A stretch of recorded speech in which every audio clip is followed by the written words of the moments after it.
Friends, நான் உங்க SKA பேசுறேன். பிரம்மாஸ் ஆயுதத்தின் சக்தியை ஒத்துக்கொண்ட பாகிஸ்தான் மற்றும் சைனா பட்டப்பகல் நேரத்திலேயே நட்சத்திரங்களை பார்த்த மாதிரி இந்தியாவின் பிரம்மாஸ் ஏவுகணை பாகிஸ்தான் மிலிட்டரி பேஸ்ல தாக்குறத பாகிஸ்தான் தலைவர்களும் சரி, பாகிஸ்தான் மக்களும் ஒத்துக்கொள்ள ஆரம்பிச்சிருக்காங்க. இரவு 2 மணிக்கு பாகிஸ்தான் பிரதமர் பயத்துல அழுது புலம்பி ஓடியதாக செய்திகள் தற்போது வெளியாக ஆரம்பிச்சிருக்கு. அதற்கான ஆதாரங்களை அவர் பேசியதே வெளியே கொண்டு வந்திருக்கு அப்படின்னு செய்திகள் வருது. இந்தியா சொல்லுது ஆபரேஷன் சிந்தூர் வெறும் ட்ரெய்லர் மட்டும்தான், இன்னும் தான் மெயின் பிக்சர் வருதுன்னு சொல்லி இருக்கு. ரஃபாலே போர் விமானம் தயாரிக்கக்கூடிய பிரான்ஸ் நாட்டு தசால்ட் நிறுவனம் சைனா மற்றும் பாகிஸ்தான் செய்த ஃப்ராட் வேலையை ஆதாரங்களுடன் மொத்த உலக நாடுகளுமே தெரியக்கூடிய விதத்தில் வெளியே கொண்டு வந்திருக்கு. ஃபர்ஸ்ட் ஆஃப் ஆல், இந்தியாவின் ரஃபாலே போர் விமானம் தான் பாகிஸ்தானின் 13 விமான தளங்களையும் சைனா கொடுத்த ஏவுகணை பாதுகாப்பு அமைப்புகளையும் தாக்கி அழிச்சிருக்கு. அதற்கான மொத்த வெளிப்படையான ஆதாரங்கள் தற்போது வெளியே வந்திருக்கு. இந்தியா தோற்கடித்தது பாகிஸ்தானை மட்டும் கிடையாது, சைனாவையும் சேர்த்துதான். உங்களுக்கு ஞாபகம் இருக்கா? ரஃபாலே ஏர்கிராப்ட் தயாரிக்கும் தசால்ட் நிறுவனத்தின் ஸ்டாக், அதாவது பங்கு சந்தை சரிந்தது. சைனா நாட்டு ஏர்கிராப்ட் நிறுவனத்தின் ஸ்டாக் பிரைஸ் அதிகமாச்சு அப்படின்னு ஒரு நியூஸ் வந்தது, உங்களுக்கு ஞாபகம் இருக்கா? பட் இன்னைக்கு தசால்ட் நிறுவனத்தின் stock price lifetime high அளவுக்கு உயர்ந்திருக்கு. கடந்த 2-3 நாட்களில் மட்டுமே கம்பெனியின் வரலாற்றில் இல்லாத அளவுக்கு தசால்ட் நிறுவனத்தின் ஸ்டாக் பிரைஸ் அதிகரிச்சிருக்கு. அது மட்டுமல்ல, பல நாடுகள் ரஃபாலே ஏர்கிராப்ட் ஆர்டரை அதிகரிச்சிருக்கு. ஆனால் அதே நேரத்தில் இந்த சைனீஸ் நிறுவனத்தின், முக்கியமாக ஆயுத சம்பந்தப்பட்ட நிறுவனங்களின், ஃபைட்டர் ஏர்கிராப்ட் சம்பந்தப்பட்ட நிறுவனங்களின் ஸ்டாக் பிரைஸ் நோஸ் டைவ் ஆனது மட்டுமல்லாம பல நாடுகள் அவர்களுடைய வெப்பன் ஆர்டரை, சைனா நாட்டுக்கு கொடுக்கப்பட்டிருந்த வெப்பன் ஆர்டர்ஸை கேன்சல் செஞ்சிருக்காங்க. இந்தியா பாகிஸ்தானையும் சைனாவையும் அவர்களுடைய மிலிட்டரி, எக்கானமி, டிப்ளமசி என எல்லா கோணத்திலும் தோற்கடித்து உலகத்துக்கு தன்னுடைய பவரை காட்டுனது எப்படின்னு நாம இன்னைக்கு இந்த வீடியோவில் தெளிவாக பார்க்க போறோம். இன்னும் கூட இந்த போர் பற்றிய பல ரகசியங்கள் தொடர்ந்து வெளியே வந்துகிட்டே இருக்கு. பாகிஸ்தானுடைய விமானங்கள் அழிந்தது, அவனுடைய பொய் கிளைம்ஸ் அம்பலமானது. இந்திய ஆயுதங்களின் ஆர்டர் அதிகரிச்சு சைனா ஆயுதங்களின் ஆர்டர் குறைஞ்சிருக்கு. உலக நாடுகள் இந்தியாவுக்கு கொடுக்கக்கூடிய சப்போர்ட், இப்ப இந்திய விமானப்படை சைனாவையே எதிர்க்க தயார், எதிர்க்க ரெடி அப்படின்னு சொல்லக்கூடிய அளவுக்கு இந்த போர் இந்தியாவின் டிஃபென்ஸ் செக்டர், மொத்த டிஃபென்ஸ் லேண்ட்ஸ்கேப்பையே மாற்றிருக்கு அப்படின்னு சொல்லலாம். இந்தியாவுடைய கோபம் எப்படி வெளியாகுது பாருங்க. காஷ்மீர்ல பஹல்காம்ல ஒரு கொடூரமான பயங்கரவாத தாக்குதல், 26 இந்து மக்கள் படுகொலை செய்யப்பட்டாங்க. அதுக்கு இந்தியாவின் ஒரே ஒரு பதில், ஒரே ஒரு குரல், அது பாகிஸ்தானுடைய வேலை, எனவே அவனுக்கு அழிவு கண்டிப்பாக உண்டு. அதுதான் இந்தியாவின் பதிலாக இருந்தது. பாகிஸ்தானுடைய டெரரிஸ்ட் கேம்ப், பாகிஸ்தானின் மிலிட்டரி இன்ஃப்ராஸ்ட்ரக்சர்ஸ் அண்ட் வெப்பன்ஸ், இதை எல்லாத்தையுமே அழிக்கிற மாஸ்டர் பிளான். இந்தியா ப்ரூவ் பண்ணுனது என்ன தெரியுமா? நீ டச் பண்ணா நாங்க கவுண்டர் பண்றது மட்டுமல்ல, உன்னை அழிக்கிறது மட்டுமல்ல, சைனாவை கூட தாக்க ரெடி என்று சொல்லும் அளவுக்கு மிகப்பெரிய ஒரு தாக்குதலை சாமர்த்தியமாக இந்தியா செஞ்சு முடிச்சிருக்கு. பாகிஸ்தானுக்கு இந்தியா கொடுத்த முதல் பெரிய ஷாக் என்ன தெரியுமா? இந்த போலாரி ஏவுகணை தளத்தில் இருக்கக்கூடிய ஏவாக்ஸ் அழிக்கப்பட்டது. பாகிஸ்தானுடைய சிந்து மாகாணத்துல போலாரி விமான தளத்துல பாகிஸ்தானுடைய மெயின் வெப்பன் சாப் 2000 ஐரோஐ ஏவாக்ஸ் விமானம் இருந்தது. இது மொத்த பாகிஸ்தானின் ஆகாய கண்காணிப்புக்கு முதுகெலும்பு மாதிரி இருக்கக்கூடிய ஒரு போர் விமானம்.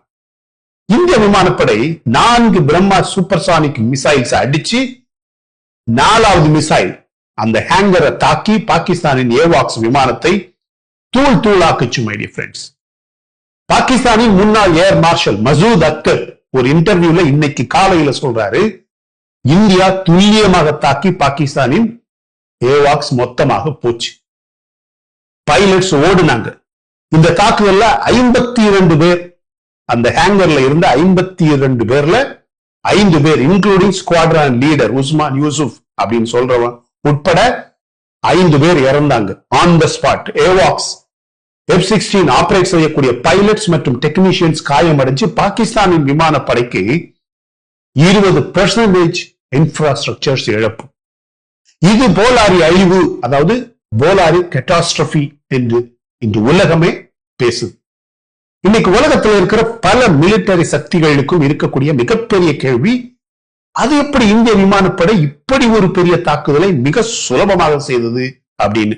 இந்தியாவின் மாஸ்டர் டாக்டிக்ஸ், இந்தியாவுடைய புத்திசாலித்தனத்தை நீங்களே பாருங்க. இந்த ஆபரேஷன் ஒரு ஜேம்ஸ் பாண்ட் படம் மாதிரி. இந்திய விமானப்படை முதல்ல டம்மி போர் விமானங்களை அனுப்பி பாகிஸ்தானுடைய சைனீஸ் HQ-9 மிசைல் ரேடார்களை தானாக இயக்க வச்சு அந்த ரேடார்களின் லொகேஷன், அந்த ரேடார்களின் பொசிஷனை கண்டுபிடிச்சு அதுக்கப்புறம் இஸ்ரேல் நாட்டின் ஹார்ப் லாய்டரிங் மிசைல்ஸ் வச்சு அந்த ரேடார்களையும் அந்த கமாண்ட் சென்டர்களையும் அழிச்சு பாகிஸ்தானுடைய மொத்த ஏர் டிஃபென்ஸ், மொத்த வான் பாதுகாப்பை முதல்ல காலி பண்ணிச்சு. அதன் பிறகு 15 பிரம்மாஸ் ஏவுகணைகள், பிரான்ஸ் நாட்டின் SCALP, Hammer, Rampage, Spice, Crystal Maze அப்படின்னு பிரான்ஸ், இஸ்ரேல் இது மாதிரியான நாடுகள் இந்தியாவுக்கு விற்பனை செய்த பல ஏவுகணை அமைப்புகளை இந்தியாவின் ரஃபாலே ஜெட்ஸ்ல இருந்து தாக்கி 13 பாகிஸ்தான் விமான தளங்கள், நூர்கான், ரஃபீகி, முரேட், ரஹீம் யார் கான், சுக்கூர், சுரியான், ஸ்கர்டு, ஜேக்கபாபாத், பஷ்ரூர், ஷியால்கோட் என பல முக்கியமான விமான தளங்களை இந்தியா தாக்கியது. ஆல்மோஸ்ட் 170 கிலோமீட்டர் ஆழத்துல தூரத்துல அவன் நாட்டுக்கு உள்ளேயே போய் அவன் நாட்டுக்கு உள்ள இருக்கிற இந்த இடங்களோட runways, hangars, control centres, command centres எல்லாமே மொத்தமாக அழிக்கப்பட்டது. இந்தியாவுடைய S-400 MRSAM Akash missile defence system, இதை தாண்டி பாகிஸ்தானுடைய ballistic missile, drones, cruise missiles ஒண்ணு கூட இந்திய மண்ணுல லேண்ட் ஆகல. ஒரு இந்திய போர் விமானத்தை கூட தொட முடியல. இந்த மேக்ஸார் சேட்டலைட் இமேஜஸ் காட்டுது பாகிஸ்தானுடைய 6 விமான தளங்கள் டோட்டல் டேமேஜ். மீதி விமான தளங்களை சரி செய்ய ஆல்மோஸ்ட் 2 to 3 வருடங்கள் ஆகும். மை டியர் ஃப்ரெண்ட்ஸ், இந்திய விமானப்படை சைனாவையே எதிர்க்கிற அளவுக்கு டெக்னாலஜி, டாக்டிக்ஸ் எல்லாமே இந்த ஒரு தாக்குதல்ல வெளிக்காட்டி இருக்கு. எனவே இப்ப பாகிஸ்தானுடைய பொய் அம்பலமாகி இருக்கு. பாகிஸ்தான் ஒரு டிராமா ஆரம்பிச்சு, நாங்க 5 இந்திய ஃபைட்டர் ஜெட்ஸ், 3 ரஃபாலே உட்பட 5 இந்திய போர் விமானங்களை சைனீஸ் PL-15E மிசைல் வச்சு சுட்டு வீழ்த்தினோம்னு முதல்ல சொன்னாங்க. சமூக ஊடகங்கள்ல ஜயான் கிராமத்துல ரஃபேல் தாக்கப்பட்டதுன்னு போட்டோ வேற போட்டாரு. ஆனா பிரான்ஸ் நாட்டின் தசால்ட் நிறுவனமும் பிரெஞ்சு நாட்டு எக்ஸ்பர்ட் ஜேவியர் தடல்மான் இத அம்பலப்படுத்தி இருக்காங்க. பாகிஸ்தான், சைனா வெளியிட்ட fake propaganda images, photos, videos, அந்த இன்ஜின், அந்த விங் பார்ட் என்ன தெரியுமா? அது 1984 மிராஜ் 2000 டேங்கர்ல உள்ளது. அது ரஃபாலே விமானமே கிடையாது. அது ரஃபாலே ஸ்பேர் பார்ட்ஸே கிடையாது. இவங்களுக்கு போய் சொல்றத கூட ஒழுங்கா சொல்ல தெரியல. ஃப்ரெண்ட்ஸ், இந்தியாவுக்கு ஒரு இழப்பு கூட இல்லை அப்படிங்கிறது இதுல தெளிவாக காட்டப்படுது. பாகிஸ்தானோட மற்றும் சைனாவுடைய இன்ஃபர்மேஷன் வார், இன்ஃபோ வார் அட்டர் ஃபெயிலியர். சைனாவின் PL-15E மிசைல்ஸ் இந்திய விமானப்படை முன்னாடி அப்படியே ஓடி போயிடுச்சு அப்படின்னு சொல்லலாம். எனவேதான் இந்திய ஸ்டாக்ஸ் ஜம்ப் ஆகி சைனா டவுன் ஆகி இருக்கு. ஆபரேஷன் சிந்தூர் இந்தியாவுடைய மிலிட்டரி பவர் மட்டுமல்ல, எக்கனாமியையும் உயர்த்த ஆரம்பிச்சிருக்கு.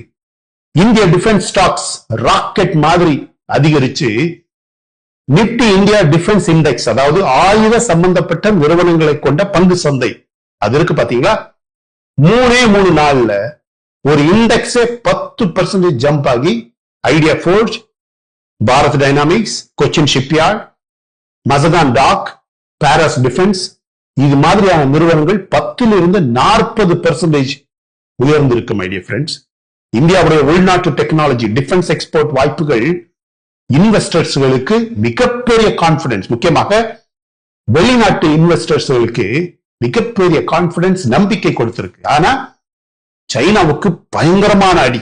பாகிஸ்தான் யூஸ் பண்ண சைனீஸ் J-10C PL-15 மிசைல்ஸ் இந்தியாவுக்கு முன்னாடி ஃபெயில் ஆன அடுத்த நிமிடமே ஏவிக் செங்குடு, ஜோசு ஹோங்டா, சைனா ஏரோஸ்பேஸ் இது மாதிரியான சைனீஸ் டிஃபென்ஸ் ஸ்டாக்ஸ் 10, 15, 20% என கீழே விழுந்து அடி வாங்கி இருக்கும் மை டியர் ஃப்ரெண்ட்ஸ்.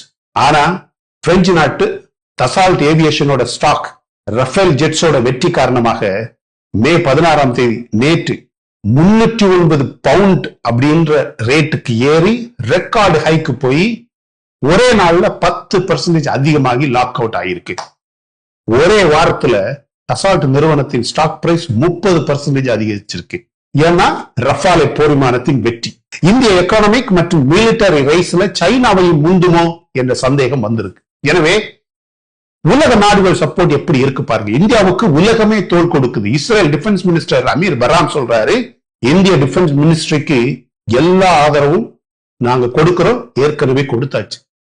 இந்தியாவுக்கு கால் செஞ்சு ஆபரேஷன் சிந்தூர் சூப்பர் அப்படின்னு சொல்லி தீவிரவாதத்துக்கு எதிரான உங்க போருக்கு இஸ்ரேல் ஃபுல் சப்போர்ட்னு சொல்றார். அமெரிக்கா மற்றும் ட்ரம்ப் தவிர வேற எல்லா நாடுகளுமே பாகிஸ்தானுக்கு கண்டனம் தெரிவிச்சிருக்கு. ஏங்க இந்த தாலிபான்கள் கூட பாகிஸ்தானை அசிங்கமாக பேசியிருக்கு. சோ இது பாகிஸ்தானோட சரண்டர், இந்தியாவுடைய பவர். பாகிஸ்தானின் டிஜிஎம்ஓ இந்தியா கிட்ட கெஞ்சி இருக்கு மை டியர் ஃப்ரெண்ட்ஸ். இப்ப பாகிஸ்தான் பிரதமர் ஷெரீப் இந்தியா கிட்ட நாம் பேச தயார்னு சொல்றாரு. எங்களுக்கு தண்ணீர் வேணும், இனிமே எல்லையில தாக்குதல் நடத்தக்கூடாது, எங்க பொருளாதாரம் பாதிக்கப்படக்கூடாது, ஏர் ஸ்பேஸ் ஓபன் ஆகணும். ஆபரேஷன் சிந்தூரோட இம்பாக்ட பார்த்து பாகிஸ்தான் திணறி இருக்கு மை டியர் ஃப்ரெண்ட்ஸ். சைனாவே திணறி இருக்கு. ஆனா இந்தியா சொல்லுது இனிமே பிஓகே மட்டும்தான் பேச்சு. You just vacate PoK, you leave PoK. இந்திய விமானப்படை Rafale, Sukhoi, Tejas, S-400, BrahMos மிசைல்ஸோட உள்நாட்டு டிஃபென்ஸ் டெக்னாலஜி உலக சப்போர்ட்டோட சைனாவையே எதிர்க்கிற அளவுக்கு பவர்ஃபுல் அப்படின்னு சொல்லலாம். ஆபரேஷன் சிந்தூர் என்ன காட்டுதுன்னா இந்தியா பாகிஸ்தானை மட்டுமல்ல சைனாவையும் டாமினேட் பண்ண தயார். Pakistan PM Shehbaz Sharif recounts how Azim Munir called at 2:30 AM to inform him India has launched missiles. விடிய காலம் நடு இரவு 2:30 மணிக்கு அசீம் முனீர் அவன் ஒரு சரியான ஃப்ராடு, பாகிஸ்தானுடைய மிலிட்டரி சீஃப், அவன் கால் பண்ணி ஷெபாஸ் ஷரீப் அந்த பிரைம் மினிஸ்டர் கிட்ட இந்தியா மிகப்பெரிய ஒரு தாக்குதலை ஆரம்பிச்சிருக்கு, இதை யாராலையுமே கட்டுப்படுத்த முடியாது அப்படின்னு பிரைம் மினிஸ்டருக்கு சொன்னப்ப பதறி போய் அழுது ஓடியதாக ஆதாரங்கள் வெளியே வந்திருக்கு my dear friends. India's action inside Pakistan is just a trailer. இன்னைக்கு ராஜ்நாத் சிங் ஒரு மிக முக்கியமான ஸ்பீச் கொடுத்திருக்கிறாரு, வெளிப்படையாக பேசுறாரு. இந்தியா பாகிஸ்தான்ல செஞ்சிருக்கிறது ஒரே ஒரு ட்ரெய்லர் மட்டும்தான், இன்னும் தான் வருது மெயின் பிக்சர் அப்படின்னு. பாகிஸ்தானுடைய மொத்த நியூக்ளியர் ஆர்சனலே இப்ப under scrutiny my dear friends. இந்த ஆபரேஷன் சிந்தூர் முடிச்சதுக்கு அப்புறம் பிஃபோர் அண்ட் ஆஃப்டர் இமேஜஸ் பார்த்தா கண்டிப்பாக அந்த அணு ஆயுதம் இருக்கக்கூடிய தளத்துக்கு ஏதோ மிக முக்கியமான தடுக்க முடியாத பாதிப்பு ஏற்பட்டு இருக்கு. உலக நாடுகள்ல மிகப்பெரிய தலைவர்களும் பெரிய பெரிய ஸ்ட்ராட்டஜிஸ்டும் பெரிய பெரிய எக்ஸ்பர்ட்ஸும் டிஃபென்ஸ் எக்ஸ்பர்ட்ஸும் பேச ஆரம்பிச்சிருக்காங்க. என்னன்னு பாகிஸ்தானில் இருக்கக்கூடிய அணு ஆயுதங்களை பாகிஸ்தான் கொடுக்கிறது, இனிமே பாகிஸ்தான் தலைவர்களிடமோ மிலிட்டரியிடமோ கொடுக்கிறது தீவிரவாதிகளிடம் கொடுக்கிறதுக்கு சமம். எனவே உலக நாடுகள் அதை அடாப்ட் பண்ணிக்கணும் அப்படின்னு. நீங்க பாருங்க, வெறும் 2 நாட்கள்ல ஓவர் 600 பாகிஸ்தானி ட்ரோன்ஸ் இந்தியன் ஆர்மியோட ஏர் டிஃபென்ஸ் சிஸ்டம் அழிச்சிருக்கு மை ஃப்ரெண்ட்ஸ். இந்த போஸ்ட் இந்தியா மிசைல் பிளிட்ஸ், இந்த இந்தியா தாக்குன மழை மாதிரியான ஏவுகணை தாக்குதலுக்கு பிறகு பாகிஸ்தான் அவனுடைய மிலிட்டரி ஹெட் குவார்டர்ஸையே இப்ப சக்கலாலா அப்படிங்கிற ஒரு இடத்துல இருக்கு, அதை இஸ்லாமாபாத்துக்கு மாத்துறதுக்கு ஏற்பாடுகள் தொடங்கி விட்டதாக இன்னைக்கு ஒரு பிரேக்கிங் ரிப்போர்ட் வந்திருக்கு. பாகிஸ்தான் பட்ட பகலிலேயே ஸ்டார் நட்சத்திரங்களை பாக்குற மாதிரி தான் நம்ம பிரம்மாஸ் ஏவுகணை அங்க மழை மாதிரி பொழிஞ்சது அப்படின்னு பாகிஸ்தான் மக்களும் பாகிஸ்தான் தலைவர்களும் பேச ஆரம்பிச்சிருக்காங்க. பாகிஸ்தான் சீஃப் மினிஸ்டர், பாகிஸ்தான் நாட்டுக்குள்ளாடியே இருக்கக்கூடிய பல ஸ்டேட் சீஃப் மினிஸ்டர்ஸ் பாகிஸ்தானுக்கு இதுவரைக்கும் வரலாற்றில் இல்லாத அளவுக்கு மிகப்பெரிய டேமேஜஸ், மேஜர் இழப்புகள் நடந்திருக்கு அப்படின்னு அவனுங்களே மக்கள் தலைவர்கள், இது எதிர்கட்சி உள்கட்சி அப்படின்னு கிடையாது, அங்க இருக்கக்கூடிய பல மாநில தலைவர்களும் சரி சீஃப் மினிஸ்டர்ஸும் சரி மக்களும் சரி பேச ஆரம்பிச்சிருக்கிறாங்க. பாகிஸ்தான் வரலாற்றில் மிலிட்டரி வரலாற்றில் இந்த அளவுக்கு இழப்புகள் வந்ததே கிடையாது. ஒரு நாட்டில் இருக்கக்கூடிய 13 மிலிட்டரி பேசஸ் அழிக்கப்பட்டிருக்கு, தாக்கப்பட்டிருக்குன்னா அது சாதாரண விஷயமா? உலகத்துல எந்த நாட்டுக்குள்ளாடி போய் வேற எந்த நாட்டால ஒரே நாள்ல 13 மிலிட்டரி பேசஸ் அழிக்க முடியும் சொல்லுங்க? அப்படி முடியும்னா அதை பற்றி நீங்க கமெண்ட் செக்ஷன்ல பதிவு பண்ணுங்க. இது உண்மையிலேயே இந்தியாவின், முக்கியமாக இந்திய விமானப்படையின், இந்திய மிலிட்டரியின் அசாத்தியமான ஒரு சக்தியை உலக நாடுகளுக்கு காட்டி இருக்கா இல்லையா? அதை பற்றி கமெண்ட் செக்ஷன்ல பதிவு பண்ணுங்க மை டியர் ஃப்ரெண்ட்ஸ். ரொம்ப முக்கியமான வீடியோ, முழுசா பாருங்க. பார்த்துட்டு பிடிச்சிருந்தா லைக் பண்ணுங்க. லைக் பண்ணிட்டு விட்டுடாதீங்க, ஷேர் பண்ணுங்க மை டியர் ஃப்ரெண்ட்ஸ். ஏன்னா ரொம்ப முக்கியமான வீடியோ. நம்ம சேனலை இன்னும் நீங்க சப்ஸ்கிரைப் பண்ணலன்னா மற்ற வீடியோஸ் பாருங்க, உங்களுக்கு கண்டிப்பாக பிடிக்கும். பிடிச்சிருந்தா சப்ஸ்கிரைப் பண்ணா போதும். Thank you so much my dear friends for watching all my videos and supporting my channel. Until I come back with my next awesome video, it's bye bye from Suresh. Stay safe, stay positive, stay active and stay fit and always dream big in your life. நம்மளால எப்பவுமே எதையுமே எங்கேயுமே சாதிக்க முடியும் அப்படின்னு நம்ம first நம்பணும் my dear friends. And as I always say, please take care of your parents at your home.